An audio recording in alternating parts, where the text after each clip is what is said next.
no es el arma de todos los políticos. No se están citando constantemente a audiencias, no se están denunciando constantemente por injuria, calumnia. Hasta los influencers. Sí, en estos eso está días muy Jefferson de moda. Cosio no le ganó una a West Cole. Bueno, pues no tengo la certeza de si le ganó o no, pero yo sí vi que los dos estaban tirando de lado y lado. No, sí, el juez tuteló. Que era algo recurrente en el contenido pues que compartía ese influencer Westcol.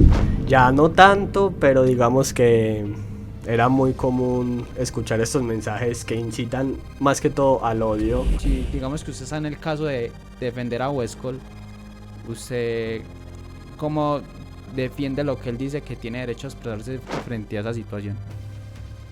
Me parece que es perfectamente defendible.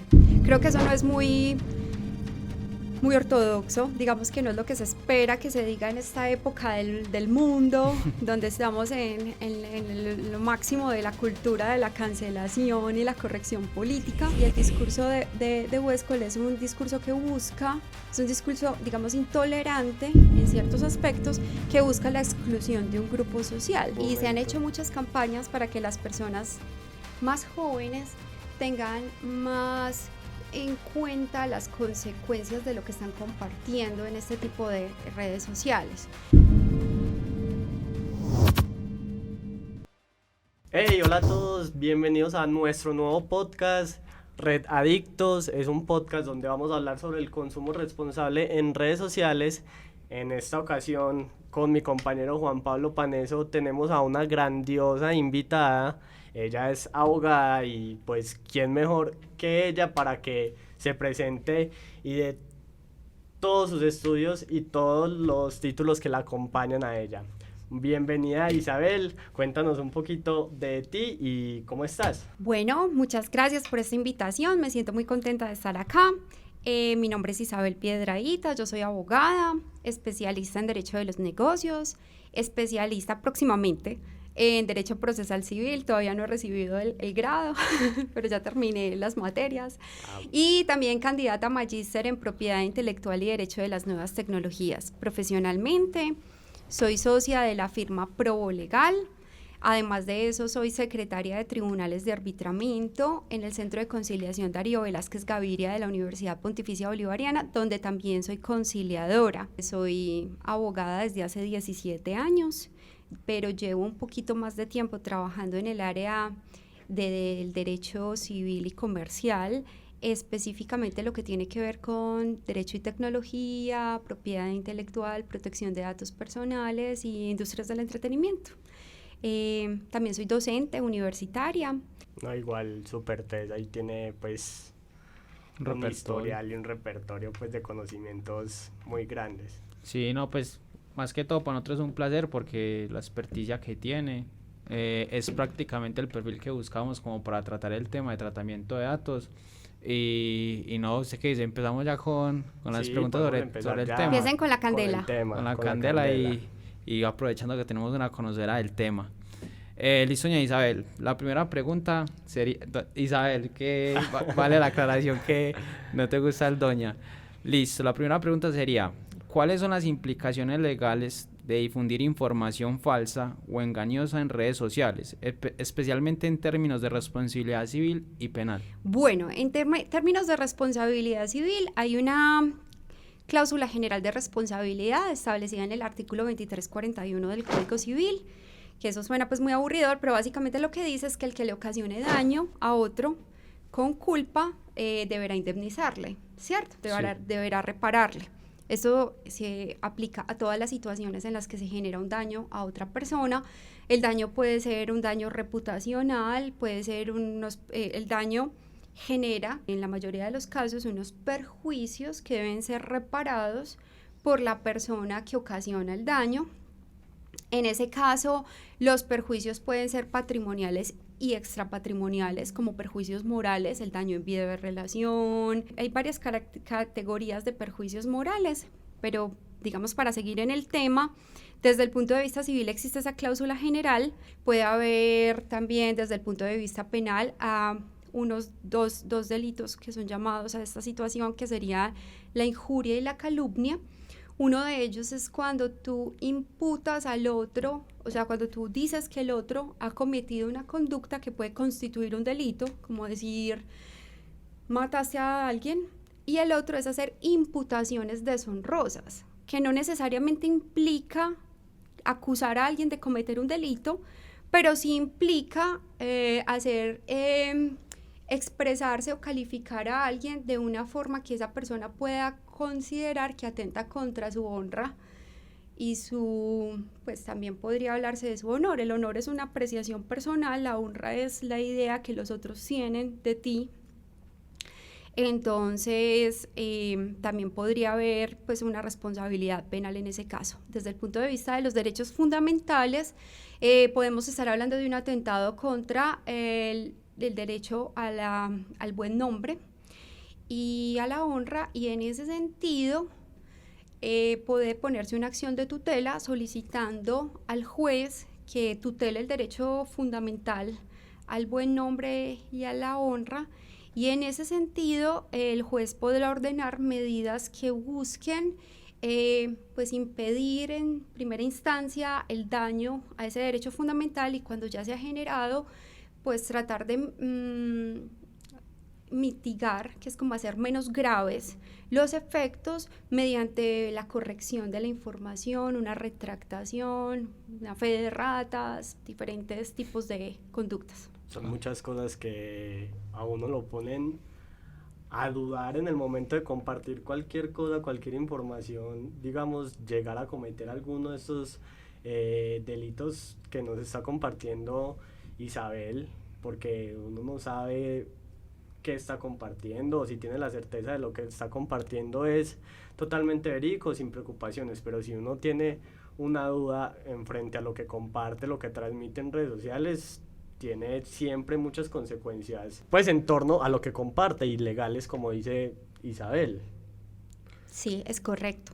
Hay una necesidad muy grande de tener certeza frente a lo que se está difundiendo de otras personas especialmente. Ante la duda, yo recomendaría no hacer ninguna imputación o aclarar desde el punto de vista del post que se va a hacer que es una opinión personal. Okay. O es una apreciación subjetiva, más no darle visos de objetividad, o sea, no dar a entender que es una verdad o que es un hecho comprobable cuando en realidad es una apreciación o una opinión o un juzgamiento personal. Así que chicos, muy pendientes y muy pilosos pues a la hora de compartir cualquier mensaje o cualquier contenido, en no estar pues que dañe el buen nombre de alguien, en no estar perjudicando el buen nombre de alguien o dando una verdad que pueda tener consecuencias muy graves en un futuro. Y usted que estudia pues las leyes colombianas, usted dice que acá en Colombia esas imputaciones sí se hacen valer. Pues está de moda. No es el arma de todos los políticos. No se están citando constantemente audiencias, no se están denunciando constantemente por injuria, calumnia.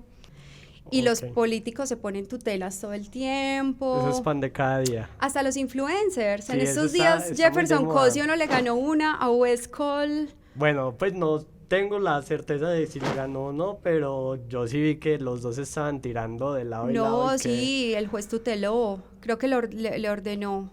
Pero hasta donde yo tenía entendido, él iba como a apelar esa decisión, porque pues yo tampoco he visto ningún pronunciamiento, como había dicho la corte, o no sé quién es el que dicta pues la sentencia y la norma, que West Cole se tenía que arrepentir y pedir perdón de lo que había dicho en contra de Jefferson, y yo todavía no he visto nada. Pues pedir perdón no tanto, pero sí corregir las informaciones o aclarar que no corresponden a información verificable, sino a una opinión personal. También hubo, por ejemplo, un miembro de la comunidad LGTBQ tuteló a West Cole por unas expresiones que él hizo, y también la Corte Constitucional en sede de tutela, creo que fue la Corte Constitucional en revisión, ordenó abstenerse de ese tipo de vocabulario y de ese tipo de comentarios.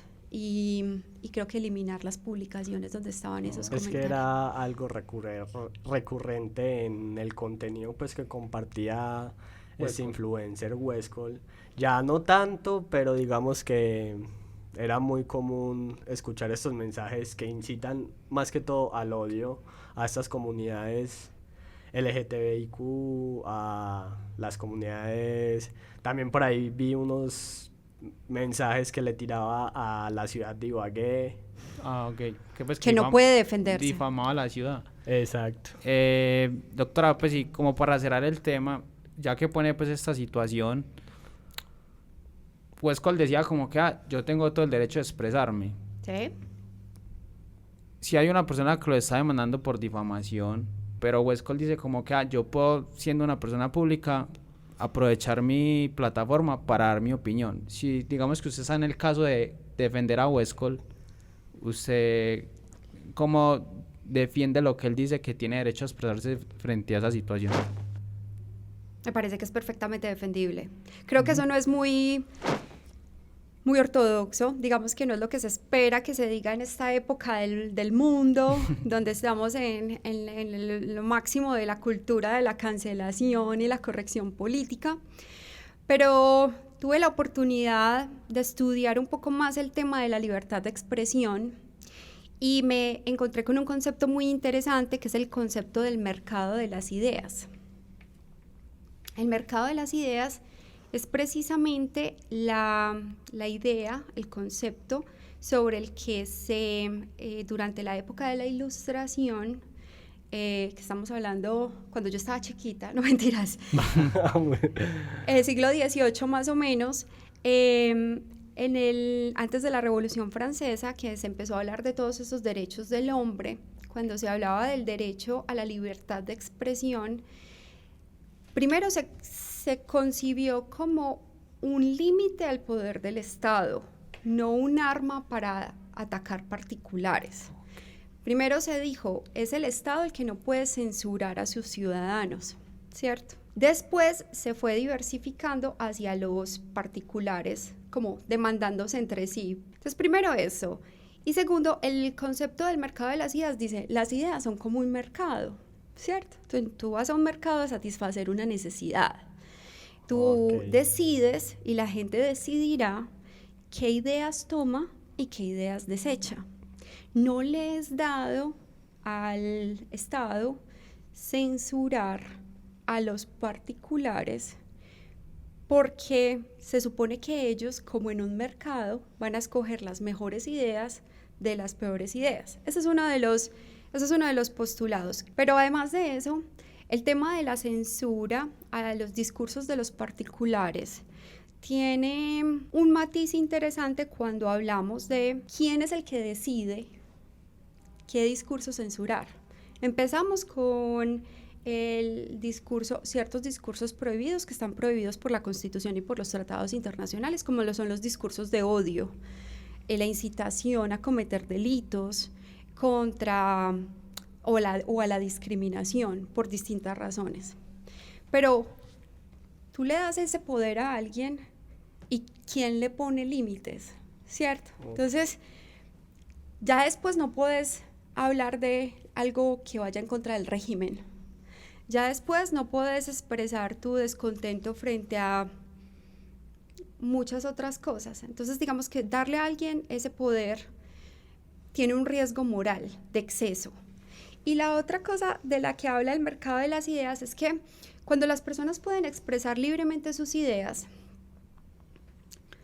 es mejor que lo hagan a que se escondan, porque mientras las estén expresando, no están actuando de acuerdo con ellas, sino que simplemente las están lanzando, ¿cierto? Las están abriendo a debate, a discurso, a discusión, etc. Okay, entiendo. Pero si yo, por ejemplo, voy a hablar la anticoncepción, por ejemplo, es mejor que yo tenga la posibilidad de debatirlo en un escenario con otras personas, a que yo, por ejemplo, esté actuando de acuerdo con esa convicción sin tener la posibilidad de someterla a la discusión, ¿cierto? Entonces yo creo que es mejor no cercenar los discursos, por más escandalosos que sean. O sea, ¿concuerdas que Westcol está en todo el derecho de compartir sus ideales y está debatiendo o poniendo a debatir sobre sus opiniones y sus mensajes que está transmitiendo. O sea, es más válido, y entiendo el punto de la doctora de que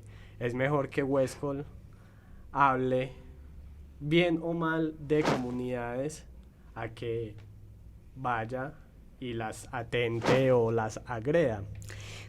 Siempre va a ser mejor simplemente hablar que ir a hacer daño. Lo que pasa es que la prohibición de los discursos discriminatorios que está desde la Constitución, la Corte Constitucional ha sido bastante activa frente a ese tipo de temas, es que el discurso que incita a la discriminación está prohibido desde los tratados internacionales, y el discurso de Westcol es un discurso que busca, es un discurso, digamos, intolerante en ciertos aspectos, que busca la exclusión de un grupo social, cuando lo que yo estoy buscando con mi posición, la posición que estoy expresando es la inclusión de todas las ideas, no y de todas las formas de vida, no la exclusión. Pero digamos que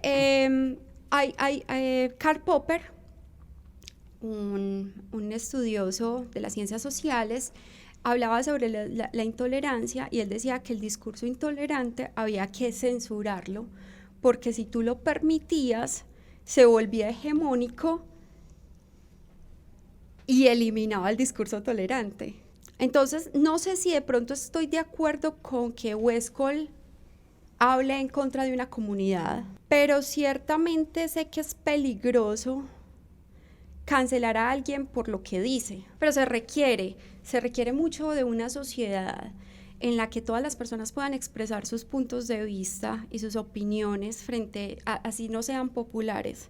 Se requiere una visión muy crítica frente al discurso, y no sé si de pronto nos están formando, y me incluyo allí, en suficientes habilidades críticas como para poder, en un ambiente de inclusión y de apertura a la diversidad, entretener puntos de vista contrarios sin necesidad de adoptarlos. Bueno, entrando en este tema de que hay que forjar una sociedad donde seamos críticos a la hora de consumir contenido y a la hora de ir a debatir sobre estos mensajes, quisimos ir al campus de la Universidad Uniminuto a preguntarle a los estudiantes qué pensaban sobre algunas preguntas de tratamiento de datos y condiciones de uso de las redes sociales. Esto fue lo que nos respondieron. Listo, y nuevamente estamos acá en el campus de la Universidad Uniminuto para preguntarles a los jóvenes si realmente leen las condiciones de uso de las redes sociales. Vamos a preguntarles. No las suelo leer. En algunas veces. No, nunca he leído las leyes de las redes sociales. Y también queremos saber si los jóvenes se sienten seguros usando las redes sociales y proporcionando sus datos personales ahí. Acompáñenos a ver sus opiniones. No en todas. Yo digo que en Instagram y Facebook, porque ya son redes sociales que siento que pues tienen como su control, su manual y todo esto, pero no en todas. La verdad no me gusta casi dar como mi información. No muchas veces, porque no sabemos a qué usuarios puede llegar esa información personal sobre nosotros. Algunas veces sí, pero es dependiendo de la página. Y por último les quisimos preguntar si saben qué pasan con sus datos personales y si son usados de manera correcta. No tengo la más mínima idea. No, la verdad no. No sé qué ocurre con ellos y no sé cómo se utilizan. Bueno, ya vieron lo que nos respondió los universitarios de aquí de la Universidad Uniminuto, y es algo que se entrelaza con lo que estábamos hablando anteriormente, que era forjar una conciencia dentro de la comunidad o dentro de una sociedad al momento de compartir, consumir esto de las redes sociales. Vemos muchos estudiantes no saben qué es lo que hacen con sus datos personales, no saben si sus datos personales se están utilizando de correcta manera, tampoco leen las condiciones de uso al ingresar a estas redes sociales, y creo yo que desde ahí es el primer momento donde uno debe tomar conciencia de lo que está haciendo dentro de las redes sociales, porque si tú proporcionas al momento de ingresar a una red social tus datos personales, que son de mucha importancia, los ingresas sin saber primero cuáles son las condiciones en las que van a estar utilizando estos datos y tampoco sabes si van a estar seguros, es algo que compromete mucho tu responsabilidad al usar estas redes sociales. Hay estudios que demuestran que las personas no distinguimos entre una esfera pública y una esfera privada, sino hasta después de los 20 años. Eso explicaría muchas cosas, ¿no? ¿Por qué somos tan exhibicionistas cuando somos niños, cuando somos más, estamos, por ejemplo, en la universidad? Sí, porque yo miro el Facebook mío cuando tenía 13 años y me da pena ajena ver lo que compartía en ese momento. Y se han hecho muchas campañas para que las personas más jóvenes tengan más en cuenta las consecuencias de lo que están compartiendo en este tipo de redes sociales. Por eso, por ejemplo, tanto desconocimiento, tanto desinterés puedes encontrar en la comunidad universitaria, porque pueden ser muchas personas que todavía no han pasado ese umbral. Entonces, digamos que no hacen esa separación entre lo público y lo privado, lo íntimo, lo personal, hasta después de cierta edad. Hay personas, esto no es matemático en el sentido de que hay personas que son muy responsables con su información y con lo que dan, pero eso ha forzado a la Corte Constitucional en escenario de tutela para establecer ciertas guías para el uso de redes sociales por menores de edad. Digamos que teniendo en cuenta esos estudios, la Corte ha establecido algunas directrices para el uso de redes sociales por personas menores. Ahora, ¿qué pasa entre los 18 y los 20 o 21 años? Tenemos 3 años en los que somos mayores de edad. Entonces, ¿qué pasa con los datos personales? Están definidos como cualquier información que pueda ser vinculada a una persona natural, que te permite individualizar una persona natural, ¿cierto? Entonces, en ese caso, esa información te permite, digamos, identificar a alguien, y esa identificación puede tener consecuencias que pueden ser buenas o pueden ser malas. Por ejemplo, te permite que te envíen mensajes de texto constantemente, correos electrónicos constantemente, buscando atraer tu atención, publicidad, buscando tu dinero, etcétera. Muchos sin solicitar, algunos con solicitar. El spam es que cuando no son solicitados. Okay. Pero a veces, cuando tú le das el permiso a algunas redes sociales, les estás dando la autorización para que ellos hagan negocios con tus datos, ¿cierto? Los datos son muy valiosos. Entonces, no me sorprende lo que los muchachos dijeron. Yo como estudiosa del tema he leído los términos y condiciones, pero no me sirve de nada leer los términos y condiciones. Es que si uno no está de acuerdo, no le prestan el servicio. No puedo usar las redes sociales. Exacto, entonces estás excluida de una parte de la vida social. Hay una charla TED de un señor americano que me gustó muchísimo. Él es un poco dentro del espectro autista y él hablaba de las redes sociales y trabaja con ellas y todo. Y él decía, las redes sociales, los datos personales, el uso de los datos personales está basado en la teoría del consentimiento. Uh-huh. Y cómo tú das tu consentimiento para el uso de tus datos personales. Pero él dice, el consentimiento es una ilusión. Porque es que si tú no le das tú te compras un iPhone y tú no le das a Apple la autorización para hacer uso de ciertos datos, pues Apple no te va a prestar el servicio y tú quieres que te presten un servicio. Entonces, de alguna forma, el consentimiento sí te lo están forzando, no te lo están ¿cierto? Te lo están, sí, de alguna forma sí te están diciendo, o sea, si usted quiere esto, que sí usted lo quiere, no, me tiene que dar esto. Y usted sabe qué pasa con esa información. Puede ser muy cuidadosa la empresa, pero pueden haber ataques, hacking. Y también la terminan vendiendo, pues es que ese es el negocio de las redes sociales. Se venden tus datos personales. A raíz de esto que estamos hablando, pues porque entra en contexto con la siguiente pregunta, legalmente, ¿cómo se puede proteger un usuario en cuanto a su tratamiento de datos? Y de pronto al uso indebido que le pueden dar a la información personal que uno brinda. ¿Cómo puede uno protegerse legalmente en cuanto a eso? ¿O qué garantías le está dando a uno el gobierno, pues, o... En cuanto a leyes. Digamos que el gobierno tiene una ley, que es la ley 1581 del 2012, que ha sido regulada, reglamentada en varios decretos. Tiene la ley 1266 del 2008 sobre información personal crediticia.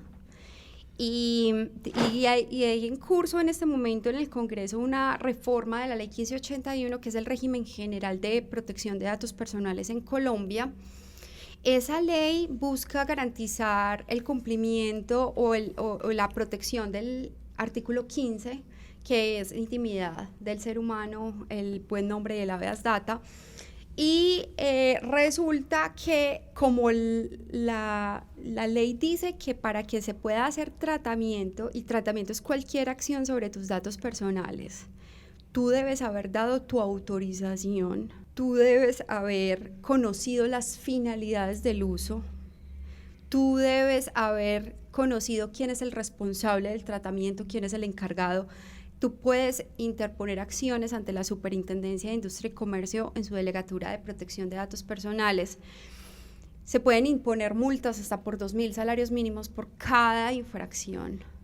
Entonces, pues la ley está ahí. Tú puedes, ante cualquier infracción o irrespeto a tu derecho del habeas data, que son diferentes. La protección de datos y el habeas data son muy cercanas temáticamente, pero son diferentes. Uh-huh. La protección de datos es el régimen general de protección de tu información personal y de tu derecho a la intimidad. El habeas data es el derecho que tiene todo titular a solicitar la rectificación, corrección, actualización y eliminación de bases de datos. Digamos que es un poquito más pequeñita, pero lo que dice la ley es, para que alguien haga uso de sus datos personales, salvo unas excepciones que están en la ley, pero si cualquier particular va a hacer uso de tus datos personales, tiene que tener tu autorización. Claramente. Para hacerlo. Uh-huh. Y como el sistema está basado en el consentimiento, ¿cierto? Pero usted ahorita decía que el consentimiento pasa a ser...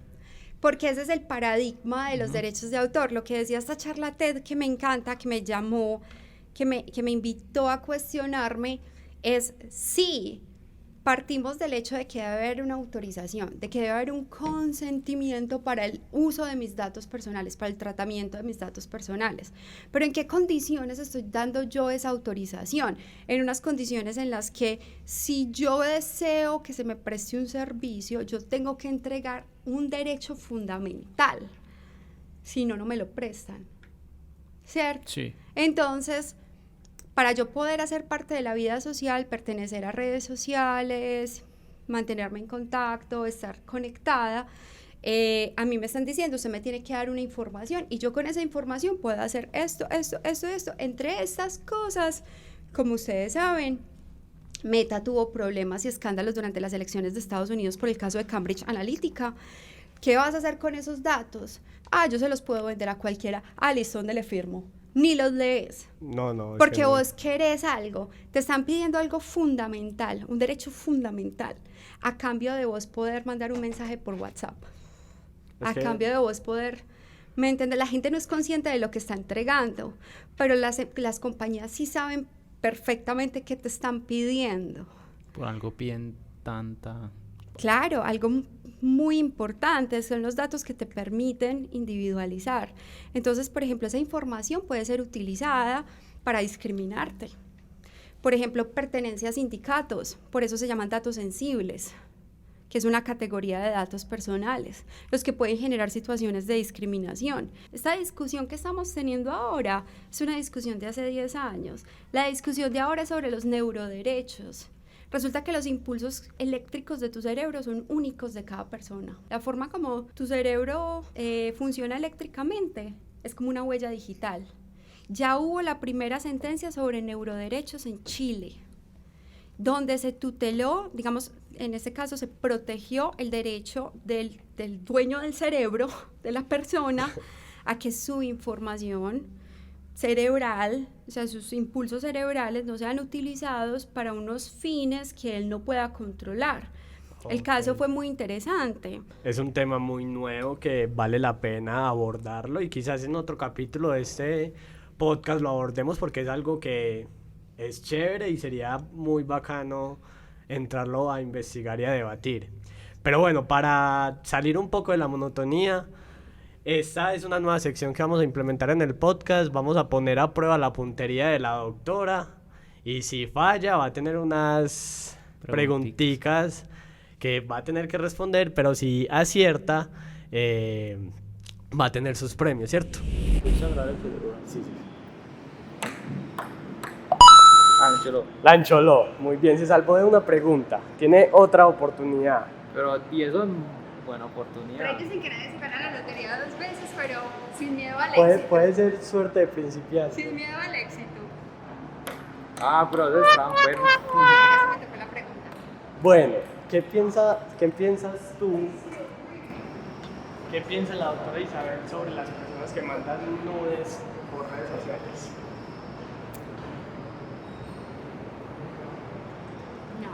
Nada. No tengo una ¿Estás de opinión. acuerdo? Pues ¿O en desacuerdo? digamos que hay momentos en los que, digamos que todo depende del contexto. Pero si me pasó si tuve contacto con un caso en el que una colega le estaba mandando una carta de cobro al deudor de su cliente y él le contestó con una foto de Sexo. nude. Y estábamos discutiendo qué tipo de conducta podría ser esa. En Estados Unidos eso se considera una forma de asalto, ¿cierto? Porque le incomoda, le genera una incomodidad, la saca de su estado natural y de su espacio, como una invasión. Acá en Colombia, como tipo penal específicamente, no encontré uno que se acomodara, pero estábamos hablando de un posible acoso sexual. De todas formas, la fotografía, ¿cómo podía interpretarse? Si se iba a pagar, si no iba a pagar.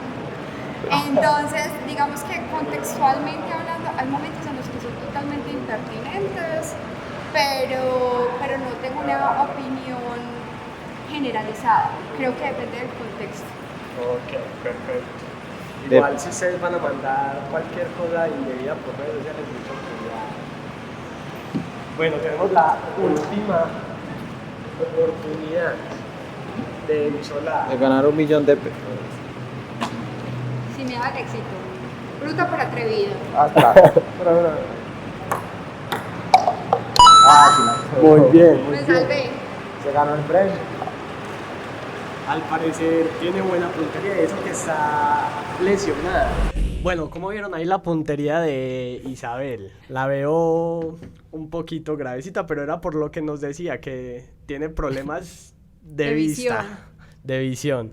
Bueno, y ya para cerrar este podcast, le queríamos hacer la última pregunta a la doctora. ¿Cuál crees que debería ser el papel de los abogados especializados en el consumo de redes sociales y en todo este nuevo tema de la web 2.0 en la educación y asesoramiento de sus clientes sobre las prácticas legales y éticas en las redes sociales? Yo al principio, yo he tenido una relación con la carrera bastante interesante a medida que van los años. Cuando yo me metí a estudiar Derecho, yo pensé que los abogados teníamos una función súper relevante.